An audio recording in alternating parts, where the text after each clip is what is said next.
los vehículos tienen cinturones de seguridad, ¿no? ¿Para qué se usan los cinturones de seguridad? ¿O por qué están los cinturones de seguridad? ¿Qué función cumple el cinturón de seguridad en un auto? Salvarte la vida. ¿Qué más? Proteger. ¿Qué más? Prevenir. ¿Algo más?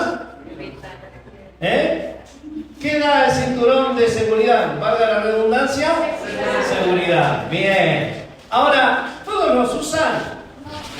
¿Saben que cuando salieron los primeros autos, o por lo menos llegaron a la Argentina, muchos autos que tenían una alarma cuando el cinturón no se abrochaba? ¿Qué hacían algunos conductores? Lo enganchaban atrás, iban sin el cinturón para engañar a la máquina. Y saben que muchas veces en la vida cristiana nosotros también tenemos la palabra que es como un cinturón de seguridad, para preservar la vida, para darnos seguridad. Y muchas veces nosotros pasamos por alto algunas cuestiones que son de extrema seguridad. Lo abrochamos para que no nos suene la alarma y de esa manera seguir transitando la vida. Ahora, esa persona que abrochó el cinturón de seguridad pero no se lo puso, está en riesgo. Y así también nos sucede a nosotros los cristianos, los hijos de Dios, que no prestamos atención a lo que la palabra nos dice para nuestra seguridad, igualmente estamos en riesgo. Saben que estamos estudiando la palabra de Dios en el libro de Santiago, la carta que escribió Santiago, y es una de las cartas primarias que la iglesia primitiva tuvo, valga la redundancia. Antes que el apóstol Pablo escriba las cartas paulinas, ya estaba escrita la carta de Santiago.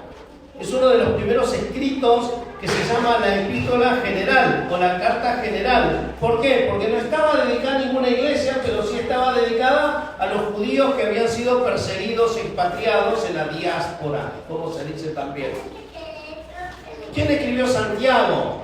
Bueno, lo que más se sostiene puede ser el hermano de Jesús o un anciano principal de la iglesia en Jerusalén. No hay un autor definido.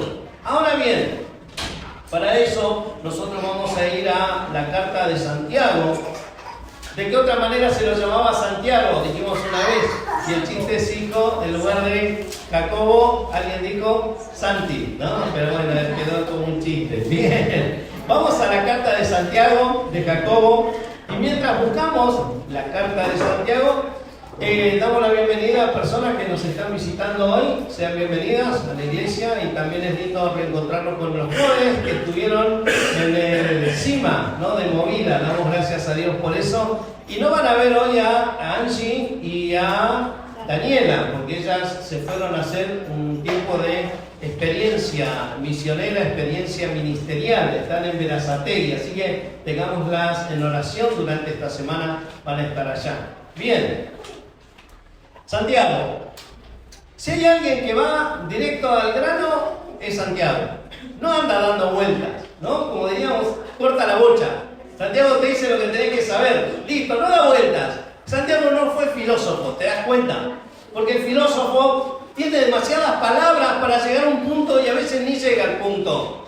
Pero Santiago es clarito, ahí, cortito, conciso, al pie. Ahora, si uno no lo quiere entender, ya es problema no del autor, sino del lector. ¿Está bien? Así como los cinturones de seguridad son importantes para preservar la vida, prestar atención y cumplir lo que la palabra dice al creyente le da seguridad y también le da un buen destino. Algo que la carta quiere marcarnos tiene que ver con el carácter espiritual del creyente. El carácter espiritual del creyente predomina en el interés del autor de la carta de Santiago. Recuerden que esta carta se escribió antes que la carta del apóstol Pablo. Por lo tanto, acá nos va a dar un conocimiento cabal de lo que Dios desea para cada uno de nosotros. El autor de Santiago comenzó en el capítulo 1 hablando a los expatriados, a los perseguidos, a los discriminados, a los pobres porque estaban con necesidades. De pronto llegaba un judío y como era perseguido, nadie le daba trabajo. De pronto llegaba un judío y como eran perseguidos nadie hacía transacciones comerciales porque eran discriminados, se los separaba. Era muy difícil ese momento. No tenemos idea de comparación de lo que fue ese momento con nuestra realidad hoy. En segundo lugar, el escritor de Santiago decía que van a haber pruebas y las pruebas van a moldear el carácter del creyente. Van a venir pruebas. Dijimos que las pruebas fortalecían la fe del creyente. Las pruebas maduran la vida espiritual del creyente. ¿Quién quiere ser maduro espiritual? Dijimos, todos. ¿Quiénes quieren tener pruebas? Nadie. No hay manera que no se haga un examen para poder pasar de curso. No hay manera de no cumplir bien un examen para pasar de grado. El examen, las pruebas son necesarias en la vida. ¿Para qué? Para pasar a otro nivel. Ahora, en tercer lugar, el autor de Santiago nos decía que también, además de pruebas, vamos a tener tentaciones. Y dijimos que toda tentación es una prueba, pero no siempre la prueba va a ser la tentación. Van a haber pruebas de carácter, de todo tipo de carácter, de toda índole de prueba, de salud, laboral, financiera, familiar, de todos los colores. Van a haber pruebas, pero tenemos que resistir esas pruebas en la fe. No así cuando hay tentación. De la tentación tenemos que huir, no resistir, porque vamos a ser vencidos. Tenemos que huir. No perdamos de vista esto. El autor de la carta busca encontrar ese carácter espiritual del creyente.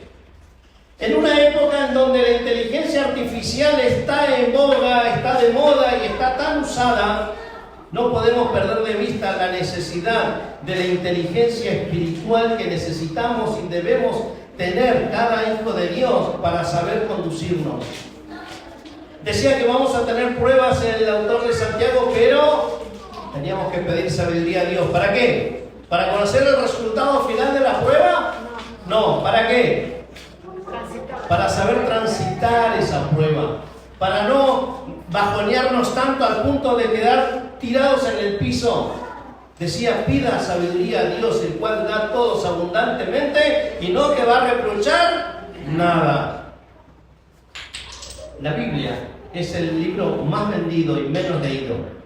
La Biblia es la palabra de Dios que te plantea una situación y te plantea el problema. Te plantea el problema y te plantea una situación. La palabra de Dios tiene respuesta para todo. Ahora, Dios guió, sin duda alguna, al autor de Santiago para que escriba la importancia de las pruebas, de las tentaciones, para moldear el carácter espiritual del creyente. Vamos a Santiago capítulo 1, versículo 19.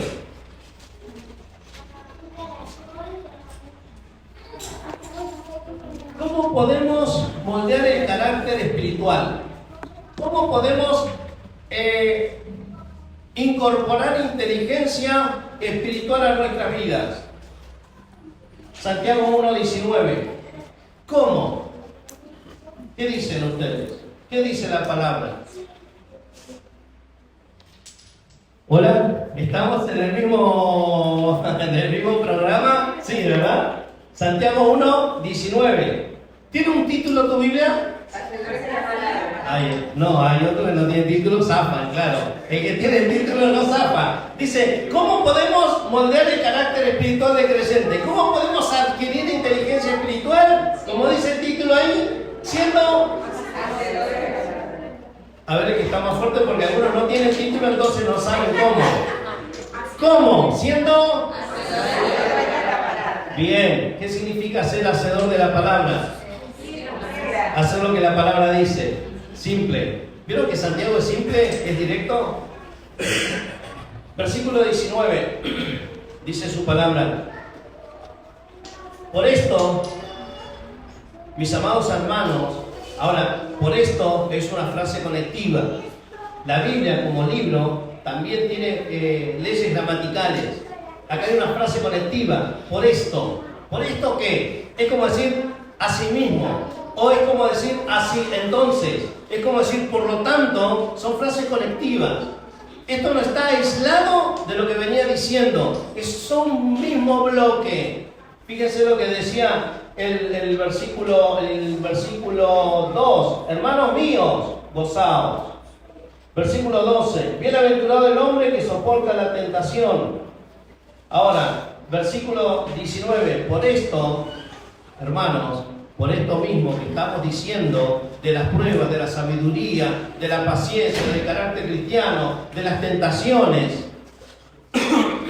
Por esto mismo, dice, en relación a lo que venía diciendo, mis amados hermanos, todo hombre, ¿quién es todo hombre? Hombre y mujer.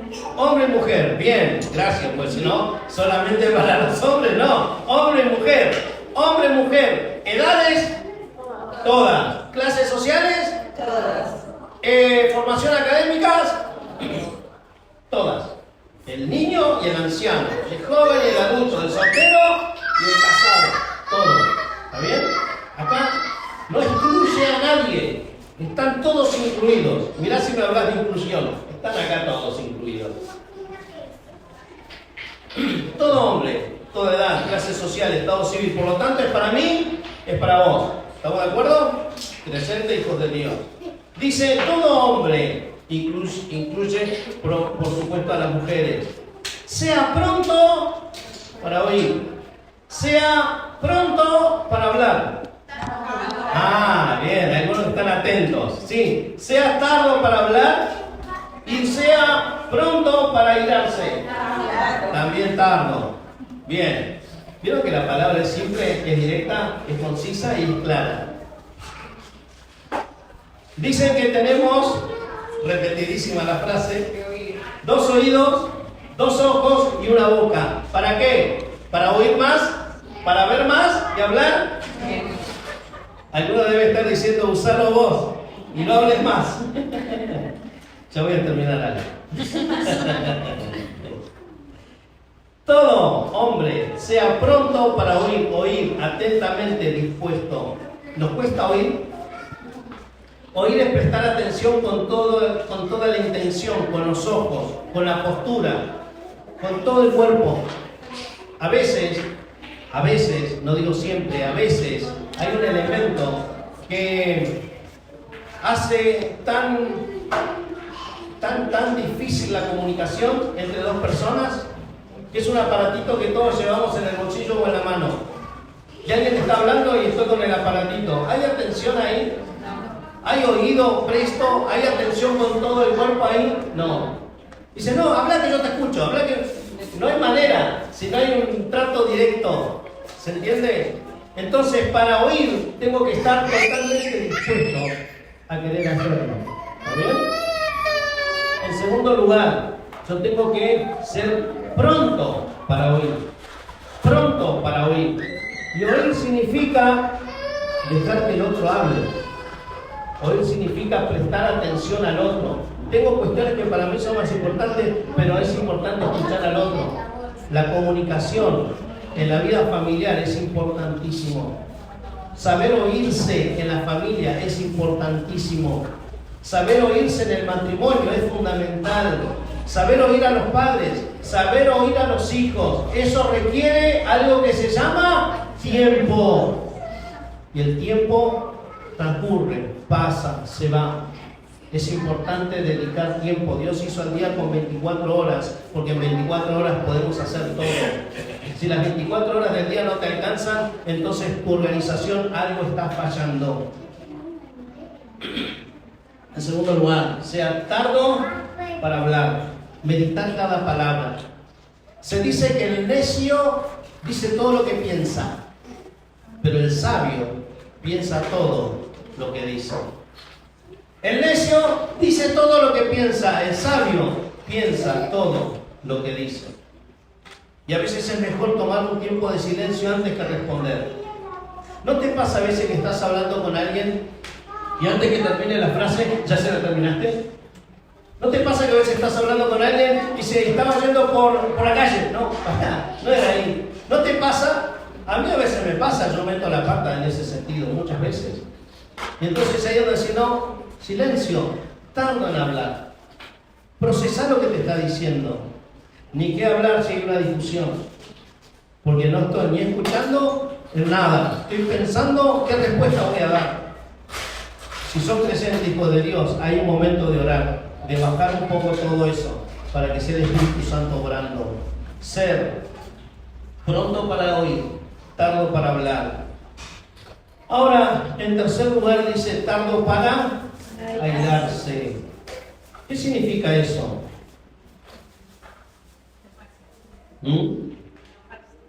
¿Enojarse? Acá dice airarse, no dice enojarse. ¿Es más intenso airarse? ¿Cómo uno estaría airado? No, sé que no lo saben, eso es porque no les pasa. Dice, tardo para airarse. Si yo tengo el Espíritu Santo dentro mío, tengo que rogar al Espíritu Santo que frene mi pensamiento, mi corazón y toda esa convulsión que tengo adentro. Antes de explotar, antes de hablar mal, antes de insultar, antes de reaccionar mal. Porque puedo no insultar, no decirlo, pero lo puedo pensar en la cabeza, es lo mismo. Ahora, ¿de qué depende eso? ¿De mi fuerza de voluntad? Ahora vamos a ver. Un poco tengo que poner de mi fuerza de voluntad. Si no, es como cuando estás acostado en la cama, decís, Señor, cuando vos quieras yo me levanto y sirvo. Pero levantame, Señor. No, Dios no te va a levantar, te tenés que levantar solo. Tenés que madrugar, tenés que poner esfuerzo. Si no, Dios no lo va a hacer. ¿Está bien? ¿Tiene poder para hacerlo? Sí, claro que sí. Trasladó a Felipe, imagínate si no te puedes trasladar a vos. Ahora, actuar con enojo. A eso se refiere Eclesiastés. Si querés notar un pasaje, Eclesiastés 7:9 dice: no te apresures en tu espíritu a enojarte, porque el enojo reposa en el seno de los necios. Y cuando te enojas, doble trabajo. Tenés que volver a amigarte, y tenés que reconciliarte, y tenés que pedir perdón. Doble trabajo. A veces es mejor hacer silencio, no hablar y esperar que el espíritu se repose y poder resolver la cuestión. ¿Se entiende?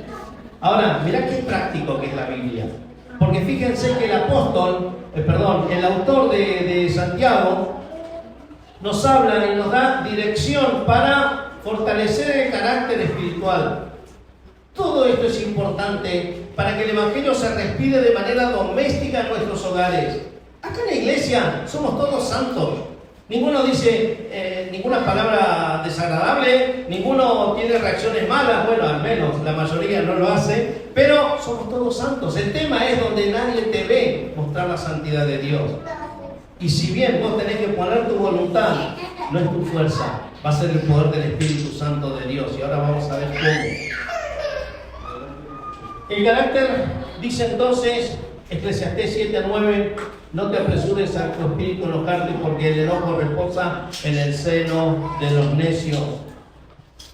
¿Y saben que el carácter espiritual del creyente se va a poner de manifiesto? Cuando todo está mal. El carácter espiritual del creyente se va a poner de manifiesto cuando hay crisis.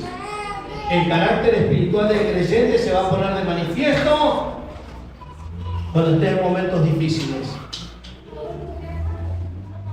Ahora, sigue diciendo su palabra. Santiago 1, versículo 20. Dice, ¿por qué? ¿Qué cosa? Ahí está, el motivo, el por qué. Y la palabra tiene por qué.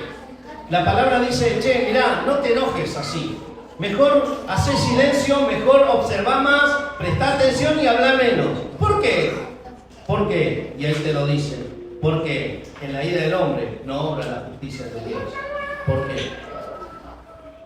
Versículo 21. Por lo cual, otra frase colectiva, o sea, fíjense que todo está entrelazado. Es como una cadena, muchos eslabones.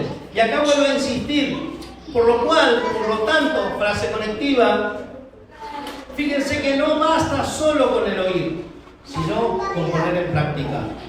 Dice, por lo cual, desechando toda inmundicia y toda abundancia de malicia, recibid con mansedumbre la palabra. Versículo 20 y 21. Por lo cual, y acá viene el trabajo que tengo que hacer yo, de manera personal y voluntaria. No basta solo con el oír, sino con ponerlo en práctica. Dice desechando. ¿Qué es desechar algo? Botar, tirar. ¿Qué más? Excluir. ¿Qué más? Sacar afuera. ¿Sí? Desechar. Desecho. ¿Qué desecho? De mi casa. ¿Qué desecho? La basura. Bien. El pecado es basura. ¿Vos te dormirías abrazado a la bolsa de basura en lugar de sacar el tacho de basura? ¿Te acostarías en tu cama con la bolsa de basura? ¿No? Bueno, el pecado es más grave porque te come el alma y a veces abrazamos pecado y dormimos con esa bolsa de basura. El pecado es grave. El pecado daña más que una bolsa de basura en tu cama.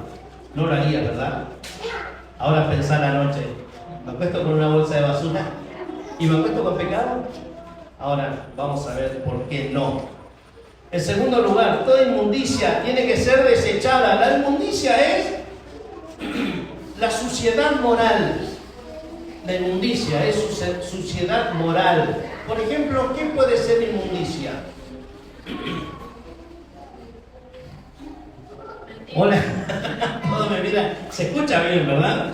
Bien. ¿Qué es la suciedad moral? ¿Qué sería suciedad moral? Engañar, por ejemplo. ¿Qué más? Traicionar. Bien. Wow, ¿qué más? Codicia. Bien. Dice malicia, dice después aparte de la suciedad moral. Mentira. Todo lo que atenta contra esos valores de la vida. Hablar mal de otro. Bien. Vamos a dejarlo ahí. En segundo lugar, también dice desechando toda abundancia de malicia. Y ahí sí, ¿qué es la malicia? ¿Qué es actuar con malicia? Querer dañar al otro. Directamente, indirectamente. Yo no me llevo bien con alguien y me pregunta si sé dónde queda tal negocio. Digo, me parece que es por allá. Yo sé dónde queda, pero no le voy a decir. Eso es malicia. ¿Le ayudo? Sí, pero no bien. Me parece que es por allá. En lugar de decirle, no, agarra esta, en tal número está. Es malicia. Ahora, la malicia es algo que nace en el corazón de cada uno de nosotros. Y cada uno de nosotros sabe cuándo actúa con malicia. Un comentario que uno hace lo puede hacer cargado de malicia. Suena lindo, pero tiene malicia. Y uno sabe eso, ¿o no? ¿O me pasa a mí nomás? No, nos pasa. ¿Está bien? Ahora, dice que tenemos que desechar toda inmundicia y toda abundancia de malicia. ¿Por qué? Porque tanto la suciedad moral que hay en mi corazón y en mi mente, tanto esa actuar con malicia, que es pecado, no permite la adherencia de la palabra de Dios en mi corazón. ¿Por qué? Porque hay basura en el medio. Es como cuando vos querés adherir dos pedazos de madera. Todos los pegamentos dicen las partes deben estar limpias y secas. ¿Para qué? Para que haya una perfecta adherencia. Pero vos ni la limpiás, ni la secás. La pones húmeda y encima le tirás tierra. La brocha del cinturón, engaño al pegamento. Y esas maderas van a estar adheridas únicamente cuando las estés agarrando. Cuando las soltaste, esa madera se va a separar. Lo mismo pasa en la relación de algunos creyentes, que los tenés que estar agarrando todo el tiempo para que no se separen de la palabra de Dios. Cuando lo soltaste, se separó.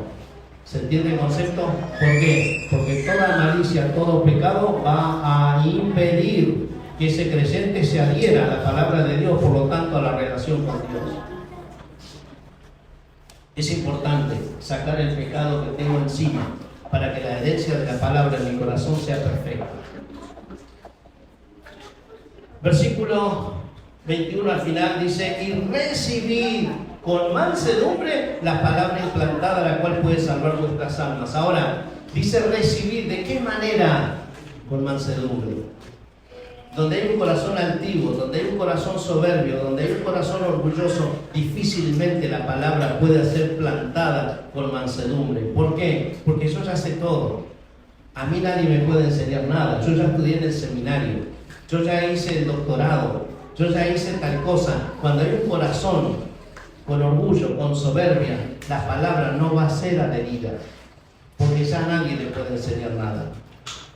Ahora, depende de cómo está mi corazón en relación con Dios para que la palabra prospere en mi vida, la cual puede salvar muchas almas. Versículo 22, ¿qué dice? Ajá, bien, pará. ¿Con qué empieza? ¿Con qué empieza? Pero, ¿está bien? Pero, atención, cuando hay un pero, recuerden, lo que viene es importante, lo que pasó es importante, pero lo que viene es más importante todavía. Cuando hay un pero en la palabra, ¿sí? Dale, Isi, por favor, ¿qué dice? Pero sed hacedores de la palabra, no tan solamente oidores, engañando a vosotros mismos. bien, ahí está. ¿Es posible escuchar la Biblia y no hacerla? Sí, obvio, me miran algunos como diciendo, sí, obvio, lo hago, ¿y qué? Sed hacedores de la palabra y no tan solamente oidores, engañándoos a vosotros mismos. Así como se puede engañar el cinturón de un auto, se puede engañar la conciencia del hombre.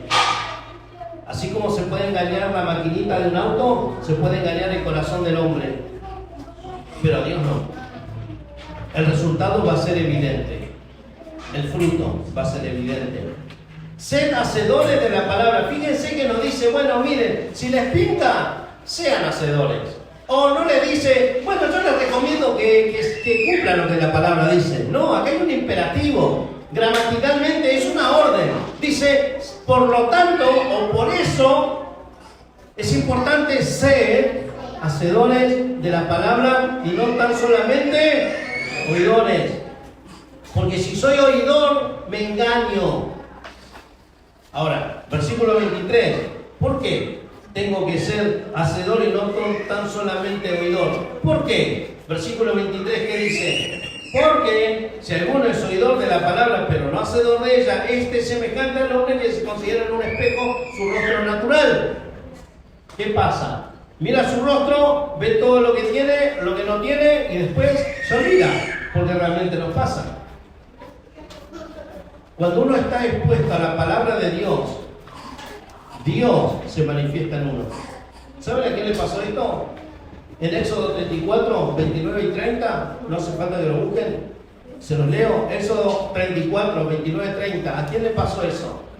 Que estuvo hablando con Dios y dice que su rostro resplandecía. Dice, descendió Moisés del monte Sinaí con las 2 tablas del testimonio en sus manos. Al descender del monte, la piel de su rostro resplandecía por haber estado hablando con Dios. Pero Moisés no lo sabía.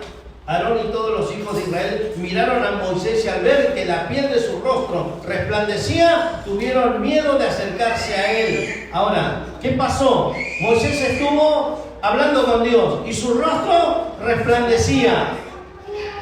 Dice algo importantísimo acá. No es más importante que el rostro resplandecía y no es más importante que Aarón y los otros hombres le tuvieron miedo. Eso no es lo más importante. Lo más importante acá es que dice, pero Moisés no lo sabía. ¿Qué quiere decir eso? Cuando vos tenés un carácter espiritual de Dios, los que se van a dar cuenta, ¿quiénes van a ser? Los que tenés alrededor. Y cuando vos te enterás que tenés ese carácter espiritual, es como la humildad. Es como el silencio. Apenas se menciona, desaparece. Hay 2 cosas en la vida que al mencionarla desaparecen. Uno es el silencio. Cuando está todo en silencio decís, silencio, desapareció. Y cuando nos consideramos humildes, también desaparece la humildad. Y el rostro de Moisés resplandecía porque estuvo en la presencia de Dios. ¿Se acuerdan cuando se juntaron en la transfiguración Jesucristo y otros 2? Dice que sus vestidos resplandecían. ¿Por qué? Por la presencia misma de Dios. Hace resplandecer el rostro. No era porque lo habían sido lavados por un ultra-skip los vestidos, no. Era por la presencia de Dios. Y así sucede en la vida del creyente. Nos decía Walter, qué difícil que es en este contexto social pensar que todo el tiempo contigo la vida es más dulce que el ayer. Sí, cuando sos hacedor de la palabra, es el Espíritu Santo que te provoca tanta confianza en Dios que la vida se hace agradable. ¿Hay circunstancias difíciles? Sí, claro que sí. ¿Hay pruebas? Sí, un montón, por todos lados. ¿Hay tentación? Un montón. Pero si soy hacedor de la palabra, el poder del Espíritu Santo me va a sostener. Y no solo eso, sino que me va a transformar. El rostro se va a notar. Versículo 24. ¿Por qué? ¿Por qué? ¿Por qué? Y una vez más. ¿Por qué no ser solo oidor, sino hacedor de ella? ¿Por qué? Versículo 24. ¿Por qué el hombre ese que se mira al espejo su rostro no es tan importante como prestar atención a la palabra de Dios y que la palabra de Dios afecte a mi rostro espiritual, de corazón y hasta físico? Porque el hombre ese que se mira al espejo se considera a sí mismo y se va y luego se olvida como era. Versículo 25. Más el que mira atentamente la perfecta ley de Dios, la de la libertad, y persevera en ella, no siendo oidor olvidadizo, sino hacedor de la obra, este será, ¿qué cosa? En algunas cosas. En todo lo que hace. ¿Y qué es todo lo que hace? Todo. Por ejemplo, ¿en qué? El trabajo. ¿Qué más? En la casa. ¿Qué más? En todo lo que hace. En el trabajo, en la casa. ¿Dónde más nos desarrollamos? ¿O qué más se desarrolla alrededor nuestro? En la calle. La iglesia, en la calle, la familia, amigos, hijos, padres, aula. En todo. En todo lo que uno hace. En todo. En todo. En todo lo que uno hace. En todo. En todo. Sí. ¿Vas a hacer una torta? Aún ahí te va a salir espectacular. Si haces invitar. En todo. El evangelio es doméstico, hermanos. El evangelio se vive día a día. Se vive en la casa. Se vive en la mesa de uno el evangelio.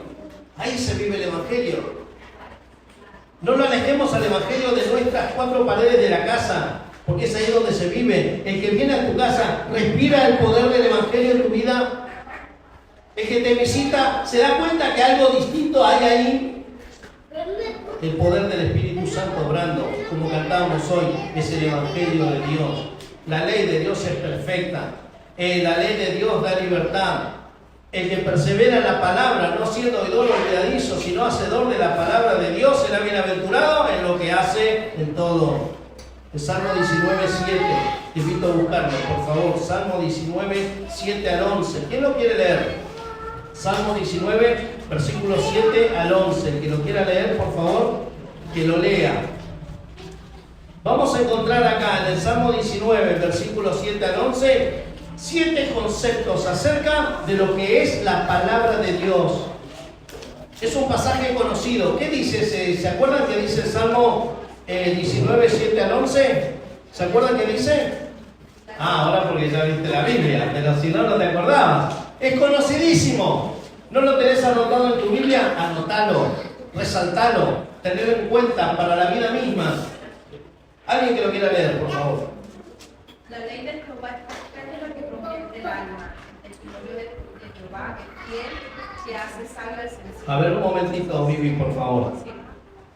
Hagamos este ejercicio. Vivi está leyendo. Dice, la ley de Jehová es perfecta. Podés ponerle, ¿por qué? Porque convierte el alma. Dijo recién, el testimonio de Jehová es fiel. ¿Por qué? Porque hace sabio el sencillo. ¿Te das cuenta que tiene una respuesta, una afirmación y un motivo por el cual hace esa afirmación? La palabra de Dios es el único libro sobre la tierra que puede tener esto. ¿Saben por qué? Porque es palabra de Dios. ¿Crees en eso? Amén. ¿Tiene vigencia? Sí. Vivi, seguimos. La ley de Jehová es perfecta porque convierte el alma. El testimonio de Jehová es fiel porque hace sabio el sencillo. Los mandamientos de Jehová son rectos porque alegran el corazón. El precepto de Jehová es puro porque alumbra los ojos. El amor de Jehová es limpio porque permanece para siempre. Los juicios de Jehová son verdad porque son todos justos. Deseables son más que el oro, más que mucho oro afinado, y dulce más que miel y que es la del panal.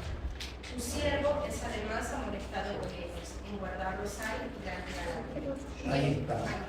Bien, gracias. Amonestados con ellos, y ahí podemos agregar, porque en guardarlo hay gran galardón. ¿Crees esto? ¿Cuánto crees esto? ¿Estás con convicciones o estás convencido? Y hay una diferencia enorme en personas que se congregan en un lugar convencidos que la palabra es palabra de Dios y otros realmente con convicciones de que la palabra es palabra de Dios. ¿Saben que cualquier profesión o la mayoría necesitan actualizarse permanentemente? Un médico tiene que actualizarse permanentemente. Un ingeniero tiene que actualizarse permanentemente. Todos tienen que actualizarse permanentemente. Pero cuando vos agarrás la palabra es suficiente permanentemente. La ley de Jehová, y menciona 7 nombres, concepto de lo que es palabra de Dios. La ley de Jehová le dice, porque convierte el alma, transforma almas, transforma vidas, transforma familias, transforma un corazón tan oscuro, sombrío y cargado de odio, de bronca, de rencor en corazones piadosos, nobles. ¡Wow! Eso es Dios. Esa es la palabra de Dios. Ningún otro libro lo va a hacer. El testimonio le llama los mandamientos, le llama el precepto, le llama el temor, le llama los juicios, le llaman el oro deseable, le llama la palabra de Dios. Mirá cuántos conceptos para mencionar la palabra de Dios. El testimonio de Jehová es fiel porque hace sabio al sencillo. Necesitas la palabra. Hay un montón de institutos bíblicos, teológicos, seminarios teológicos, hay un montón y están buenos y son necesarios, pero nada, nunca, jamás puede cambiar la importancia y el poder de la palabra de Dios. ¿Crees en eso? Amén. Se cuenta la historia de un misionero de Estados Unidos hace muchos años. Traté de buscar el nombre del misionero, no lo encontré, le soy sincero. Pero que él estudió medicina para ir con la medicina a servir a un pueblo en Colombia. Y resulta que la familia, los amigos, personas le decían, pero con todo lo que te costó la carrera, ¿no vas a quedarte a hacer un poco de plata y después ir? No, me preparé para ir a un pueblo donde no hay médico. Yo voy a ser médico, pero voy a presentar el evangelio. Y se fue cargado de esperanza, de ilusión para hacer un ministerio misionero. El tema es que cuando estaba llegando al pueblo ese, el avión tiene un accidente, falleció. Y de pronto ese deseo de misionar se vio trunco. Pasaron los años y la iglesia que había enviado a este misionero, por lo menos que era parte de este misionero, dice, tendríamos que tomar esta iniciativa que tuvo fulano para poder llevar el evangelio a ese lugar, para que ese testimonio realmente, o esa vida realmente merezca haber terminado ahí. Y la sorpresa fue grande cuando llegaron a ese lugar, que ya el pueblo o la gente estaba evangelizada. Dice, pero ¿y cómo se evangelizaron? Con un libro. Y leyeron ese libro, y ese libro era la Biblia. ¿Y la Biblia de quién era? Del misionero. ¿Se dan cuenta que ni siquiera hace falta que esté sobre la tierra para que el poder del evangelio transforme? Pero a veces vivimos tan cómodamente, hermanos y amigos, que la Biblia la tomamos como una parte más de nuestra vida. No, la Biblia tiene que ser el motivo de mi vida. La Biblia tiene que ser el motivo por el cual yo me acerco a Dios. ¿Por qué? Porque la ley de Jehová es perfecta. No hay ninguna película, libro o serie que sea perfecta. La única perfección es la palabra de Dios. ¿Crees en eso? Amén, yo creo en eso. El testimonio de Jehová es fiel, hace sabio al sencillo. Los mandamientos de Jehová son rectos, alegran el corazón. Alegran el corazón. El precepto de Jehová es puro, alumbra los ojos espirituales. El temor de Jehová es limpio, permanece para siempre. Los juicios de Jehová son verdad, son todos justos. Realmente la palabra de Dios transforma vidas con su poder. Dios es poder. Deseables son más que el oro, pero mucho oro refinado, y es más dulce que la miel que destila del panal. Tu siervo es además amonestado con ellos en guardarlos, en recompensa. Versículo 26.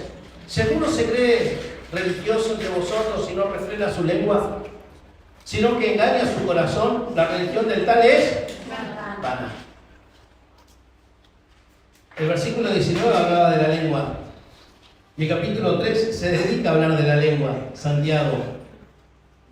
El capítulo 1, versículo 19 hablaba de la lengua, acá la menciona nuevamente, y en el capítulo 3 se va a dedicar a explicar un poquito más lo que es la lengua, ¿no? Nuestra lengua nos mete en problemas a veces, ¿no?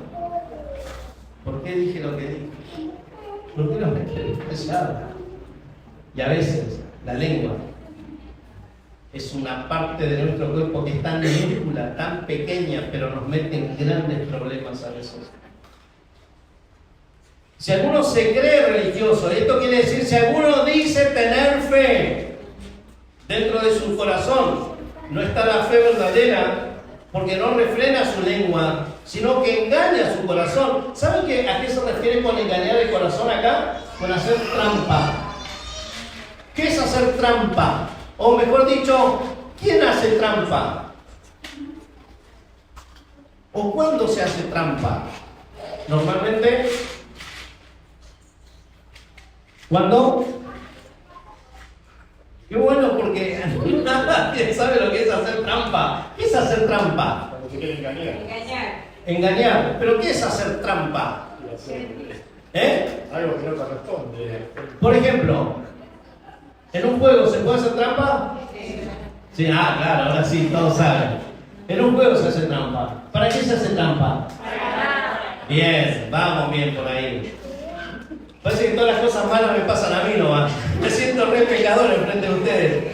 La trampa se hace para ganar. La trampa se hace para ganar. ¿Y el que gana qué hace? Merece aplauso. A veces la vanidad de nuestro corazón, la vanagloria de la vida, como hablábamos el domingo pasado, el aplauso, la vanagloria de la vida, nos lleva a veces a hacer trampa. Te cuento algo. Si alguno se cree religioso, no refrena su lengua, sino que engaña su corazón, la religión del tal es vana. La religión pura y sin mancha delante de Dios el Padre es esta: visitar a los huérfanos y a las viudas en sus tribulaciones y guardarse sin mancha del mundo. Te cuento algo. Hablar de la importancia de la oración no te exime de tu necesidad de orar. Hablar de la importancia de la palabra de Dios y hablar, y puedes escribir libros. La importancia de la palabra de Dios no te exime de leer la Biblia. Es decir, podemos hablar mucho y hacer poco. Podemos hablar todo el tiempo que queramos y todas las horas que queramos, pero si no tomamos tiempo para orar, el hablar de la oración no me hace a mí moldear el carácter espiritual. Lo que me va a moldear el carácter espiritual es pasar tiempo en oración. Lo que va a moldear mi carácter espiritual es pasar tiempo con la palabra de Dios. La palabra, hermanos, es suficiente. El Espíritu Santo te puede llevar a la comprensión cabal y perfecta de la palabra de Dios. ¿Qué tengo que poner? Voluntad, tiempo, dedicación. ¿Algo más? Nada más. Dios se va a encargar. Dice, sino que no refrena su lengua, sino que engaña su corazón. La religión del tal es vana. Y fíjense que menciona religión. ¿Por qué? Porque es una de las primeras cartas. Entonces, por lo tanto, lo que marcaba una relación del hombre con Dios era una religión. ¿Está bien? Y por eso menciona religión. Y acá menciona algo que es muy importante, que en nuestro contexto no lo alcanzamos a vislumbrar porque no lo hemos vivido. Dice, visitar a los huérfanos es la verdadera religión y a las viudas en sus tribulaciones. ¿Se acuerdan la iglesia primitiva? El primer conflicto que hubo cuando los apóstoles estaban hablando del Evangelio, hubo un conflicto. ¿Cuál fue? Las viudas no tenían. Mira, decía un pastor, el contador Carlos Caramuti, decía, se peleaban por la milanesa, por el tamaño de la milanesa. Aquí le dan la milanesa más grande que le dan la milanesa más chica. Dice que había un conflicto por cómo se atendían las mesas de las viudas. ¿Qué viudas? Cualquier viuda, ¿saben? Eran viudas de hermanos que seguramente murieron o después de muchos años o murieron siendo mártires por el Evangelio, pero eran viudas que representaban la vida de hombres que habían servido en el Evangelio. No era cualquier viuda. No era una viuda que de pronto pasaba por acá. Usted viuda, pase, la vamos a atender. No, era una atención especial para las viudas que eran de las esposas de los hombres de Dios que habían entregado su vida en pos del Evangelio de Jesucristo. Por eso lo vamos a encontrar vez tras vez, la importancia de las viudas. Visitar a las viudas en sus tribulaciones y guardarse sin mancha del mundo. ¿Qué significa la palabra viudas? Sabemos a quiénes le decimos viudas. La etimología de la palabra dice que significa separada, dividida, arrancada de su estado natural. El estado natural es casada, queda arrancada, y obviamente viceversa, ¿no? Para el hombre también viudo, porque queda separado, dividido, arrancado de su estado natural, de estar con la otra persona. Eso es viudez. Ahora, termina diciendo que la religión pura y sin mancha de Dios el Padre es esta: visitar a los huérfanos de esa época, en ese contexto, a las viudas de esa época, de ese contexto, tenía una connotación muy especial para la iglesia. Y al final dice, y guardarse sin mancha del mundo. Tal vez te crees poca cosa para lo que Dios puede hacer en tu vida. Te cuento algo. Dios no mira tu vida para hacer algo. Dios no mira tu capacidad para hacer algo. Él va a mirar tu corazón. Y Él te dice, venid a mí todos los que estáis trabajados y cargados, que yo os haré descansar. Hubo un joven, el más chico de la familia, de familia pobre, que Dios le dice, hombre esforzado y valiente, por tu mano vas a salvar tu país. Se le dice a Gedeón. Y Gedeón veía sus circunstancias, imposible. Si yo tengo que ver mis circunstancias para hablar del Evangelio, te digo, imposible.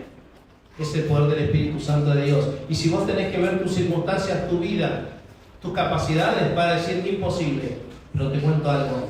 Cuando vos abrazás la luz de Cristo, abrazás la palabra de Dios y anhelás que sea la palabra de Dios esa ley perfecta en tu vida, Dios puede transformarte y usarte de manera que no te das una idea. ¿Crees en eso? Amén. Que este año que estamos comenzando, hermanos, Dios realmente motive nuestros corazones para aferrarnos a su palabra. Vamos a orar. Padre, te alabamos, te glorificamos, te damos toda la gloria y toda la honra a ti, Señor. Queremos en primer lugar pedirte perdón, Señor, si hemos sido tan oidores o olvidadizos, Señor, de tu palabra. Te pedimos perdón, Señor, porque tal vez hemos oído tu palabra o escuchado tu palabra y no la hemos puesto en práctica, Señor. Te damos gracias, Señor, también, y te glorificamos y alegra nuestra alma saber que la ley de Jehová es perfecta, que convierte el corazón. Te damos gracias, Señor, porque vos conocés nuestras vidas, Señor, y también nos amás de esa manera. Señor, te damos gracias porque nos recibís tal como vinimos y podés hacer algo nuevo en nosotros. Señor, te alabamos, te amamos, te honramos, te glorificamos, Señor. Y que esta semana que se inicia, realmente la palabra tenga un lugar y un peso preponderante en mis tiempos, en mis decisiones.